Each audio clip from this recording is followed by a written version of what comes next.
సహస నటి జయసుధ గారి మూడో పెళ్లి విషయం. సహజ నటి తెలుగు ప్రేక్షకుల్లో చెరగని ముద్ర వేసుకున్న జయసుధ గారిని ప్రత్యేకంగా పరిచయం చేయవలసిన అవసరం లేదు. తెలుగు, కన్నడ, తమిళం, హిందీ భాషల్లో వరుసగా సినిమాలు చేస్తూ 70-80 దశకాల్లో స్టార్ హీరోయిన్గా మంచి గుర్తింపును తెచ్చుకున్నారు. అయితే ఆమె వ్యక్తిగత జీవితంలో ఎన్నో ఆటంకాలు, ఎవరూ ఊహించని ఎన్నో నమ్మలేని నిజాలున్నాయి. ఇటీవల జయసుధ గారి పెద్ద కొడుకు నిహార్ కపూర్ తన తండ్రి ఆత్మహత్య గల కారణాలు, వారి కుటుంబం పడిన బాధలను కూడా వెల్లడించాడు. జయసుధ గారు నిజంగా మూడో పెళ్లి చేసుకున్నారా?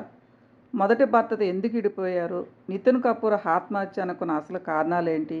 ఈ వీడియోలో పూర్తిగా తెలుసుకుందాం. జయసుధ గారు 1958 డిసెంబర్ 15న చెన్నైలో ఒక మధ్యతరగతి కుటుంబంలో జన్మించారు. ఆమె అసలు పేరు సుజాత. నటి విజయ నిర్మల గారు జయసుధ గారి మేనత్త అవుతారు. విజయ నిర్మల గారి ప్రోత్సాహంతో పండంటి కాపురం సినిమా ద్వారా 14 ఏళ్ల చిన్న వయసులోనే తన తండ్రికి సినిమాల్లో చేయటం ఇష్టం లేకున్నా సరే బలవంతంగానే జయసుధ గారు సినీ రంగ ప్రవేశం చేశారు. ఆ తర్వాత దర్శకుడు కె. బాలచంద్ర గారు ఆమె పేరును సుజాత నుండి జయసుధగా మార్చారు. జ్యోతి సినిమాతో స్టార్ హీరోయిన్గా మారిన జయసుధ గారికి ఆమె తండ్రి బలవంతం మీద 1982లో కాకర్లపూడి రాజేంద్ర ప్రసాద్తో మొదటి వివాహం జరిగింది. కానీ పెళ్ళయ్యాక కూడా సినిమాలు ఆపకపోవడంతో భార్యాభర్తల మధ్య గొడవలు వచ్చి 2 ఏళ్లకే వారు విడిపోయారు. మొదటి భర్తతో విడిపోయాక హిందీ సినిమా జఖ్మీ ఖేర్ షూటింగ్ సమయంలో జితేంద్ర కజిన్ అయిన నితిన్ కపూర్తో జయసుధ గారికి పరిచయం ఏర్పడింది. ఆ పరిచయం ప్రేమగా మారి ఇరు కుటుంబాలు ఒప్పుకోకపోయినా 1985లో వీరిద్దరూ ప్రేమ వివాహం చేసుకున్నారు. వీరికి 2 కుమారులు. జయసుధ గారు తన భర్తను సక్సెస్ఫుల్ ప్రొడ్యూసర్గా చెయ్యాలని తను సంపాదించిన ఆస్తి, భూములు అమ్మి ఎన్నో సినిమాలు నిర్మించారు. కానీ దురదృష్టవశాత్తు ఆ సినిమాలు ఘోరంగా ఫ్లాప్ అవడంతో వారు తీవ్ర ఆర్థిక నష్టాల్లో మునిగిపోయారు.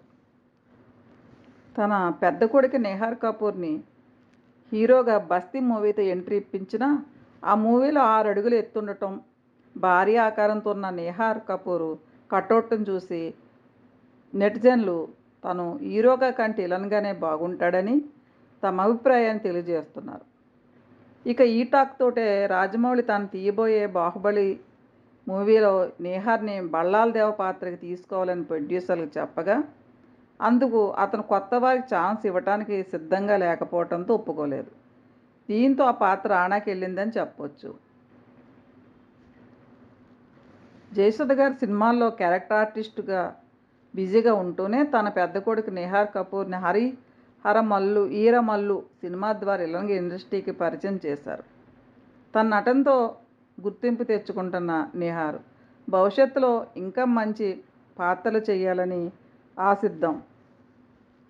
నిహార్ కపూర్ ఇటీవల ఒక ఇంటర్వ్యూలో నాన్నగారు చిన్న వయసులోనే డయాబెటీస్ వచ్చింది, ఆయన ప్రొడ్యూసర్గా తీసిన సినిమాలు వరుసగా ఫెయిల్ అవడంతో మానసికంగా కృంగిపోయారు, నేను ఏదో ఒక రోజు మిమ్మల్ని వదిలి వెళ్ళిపోతానని గత 10 సంవత్సరాలుగా చెప్తూనే ఉండేవారు, మేము ట్రీట్మెంట్ ఇప్పించిన ఆయనలో మార్పులు రాలేదు అని ఆవేదన వ్యక్తం చేశారు. చివరికి 2017లో ముంబైలో తమ బంగ్లా టెర్రస్ పై నుంచి దూకి నితిన్ కపూర్ ఆత్మహత్య చేసుకున్నారు.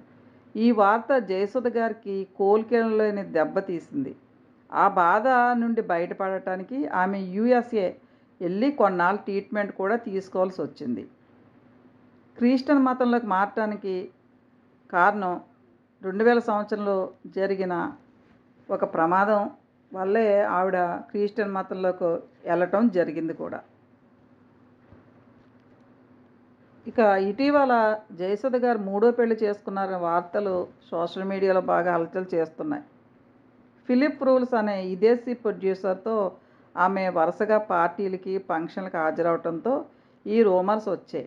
అయితే దీనిపై జయసుధ గారు స్పందిస్తూ ఆయన నా బయోపిక్ తీసే క్రమంలో నాతో ప్రయాణిస్తున్నారు అని, ఆయన నాకు కేవలం మంచి ఫ్రెండ్ మాత్రమే, అంతకు మించి మా మధ్య ఏమీ లేదని చెబుతూ తన మూడో పెళ్లి వార్తను ఫుల్ స్టాప్ పెట్టినప్పటికీ కూడా ఈ ఫిలిప్ ప్రతి ఫంక్షన్స్కి ప్రతి చోట వీళ్ళిద్దరూ కూడా టూర్స్ వెళ్ళటం కానీ ఫంక్షన్కి అటెండెన్స్ అవ్వటం కానీ వాళ్ళ మధ్యన సాన్నిహిత్యంగా ఉండటం కానీ చూసిన వారు ఎవరైనా సరే వీరిద్దరూ కూడా పెళ్ళి అయ్యిందనే చెబుతున్నారు. ఎందుకంటే ఆల్రెడీ 2 పెళ్ళిళ్ళు అయినాయి.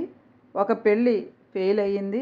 రెండో భర్త అనుకోనిగా విధంగా ఆత్మహత్య చేసుకోవటం, అలాగే తను ఎన్నో కష్టాలు నష్టాలు భరిస్తూ డిప్రెషన్కి గురైనప్పుడు అమెరికాలో ఈ పర్సన్ పరిచయం కావటం, పరిచయం అయిన తర్వాత అతను ఆల్రెడీ అప్పటికే చాలామందితో బయోపిక్స్ తీసిన వ్యక్తి. ఈమెపై కూడా బయోపిక్ తీస్తానని చెప్పడంతో వాళ్ళిద్దరి మధ్యన పరిచయం పెరిగింది. ఆ పరిచయం ప్రేమగా తర్వాత వారిద్దరూ అక్కడే అవుట్ ఆఫ్ కంట్రీలోనే వాళ్ళు మ్యారేజ్ చేసుకున్నట్టు కొన్ని వదంతులు కూడా వస్తున్నాయి. కాబట్టి ఇది జయసుధ గారు కొట్టి పడవేసినప్పటికీ కూడా వీరు ఉండే విధానం సాన్నిహిత్యం, వాళ్ళు ఫంక్షన్లకి పార్టీలకి ప్రతి దానికి కూడా ఇద్దరు చాలా సాన్నిహిత్యంగా క్లోజ్గా వాళ్ళు ప్రతి దానికి కూడా అటెండెన్స్ అవ్వటం, ఇది 100కి 100 పాళ్ళు ఇది స్నేహం కాదు, ఫ్రెండ్షిప్ కాదు. ఒక బయోపిక్ తీస్తుంటే ఇంత సాన్నిధ్యంగా ఉండవలసిన అవసరం అయితే లేదు అని చెప్పి సినీ ఇండస్ట్రీ వర్గాలు కొంతమంది కోడే కోస్తున్నారు.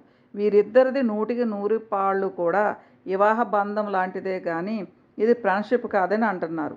కానీ జయసుధ గారు ఇది మా ఇద్దరి మధ్యన ఫ్రెండ్షిప్ అని చెప్తున్నారు. కానీ ఆమె మూడో పెళ్లి చేసుకుంటే కుటుంబ సభ్యుల నుంచి కానీ తన ఫ్యాన్స్ నుంచి కానీ ఆమెకి తీవ్ర విమర్శలు గురి అవ్వాల్సి వస్తుందని చెప్పి ఆ టాపిక్ ఎక్కడా కూడా ఏ ఇంటర్వ్యూలో కూడా ఈ మధ్య రీసెంట్గా ఇచ్చిన ఇంటర్వ్యూలో కూడా ఆ వ్యక్తి ప్రస్తావన కూడా రాలేదు. దీన్ని బట్టి ఏమర్థమవుతుందంటే వీరిద్దరి మధ్యన ఉండేది ఫ్రెండ్షిప్ కాదు, మ్యారేజే అని చెప్పి.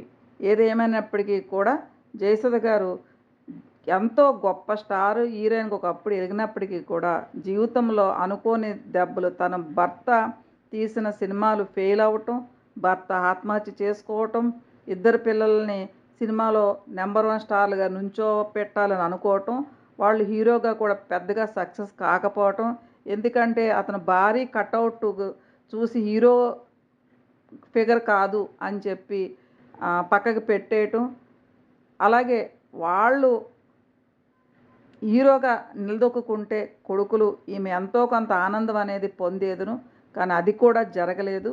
ఇంకా ఆమెకి డిప్రెషన్ మధ్యన ఉంటూ ఉన్న సమయంలోనే ఇతను ఈ ఫిలిప్ రూల్స్ ఇతను పరిచయం అవటం, విదేశీ ప్రొడ్యూసరు కాబట్టి అతనితో అనుకోకుండా ఆ సినిమా తీసే ప్రాసెస్లో ఉన్నానని చెప్పటం, కానీ బయోపిక్ తీసే ప్రాసెస్లో ఇంతవరకు కూడా దానికి సంబంధించిన ఒక్క చిన్న సినీ ఇంటర్వ్యూస్ కానీ సినిమాకి సంబంధించిన సబ్జెక్ట్స్ కానీ ఏది కూడా బయటికి రాలేదు. కానీ ఒక బయోపిక్ అనే వంకతో ఈమె ఈ ఫిలిప్ రూల్స్తో సహజీవనం చేస్తుందని చెప్పాలి.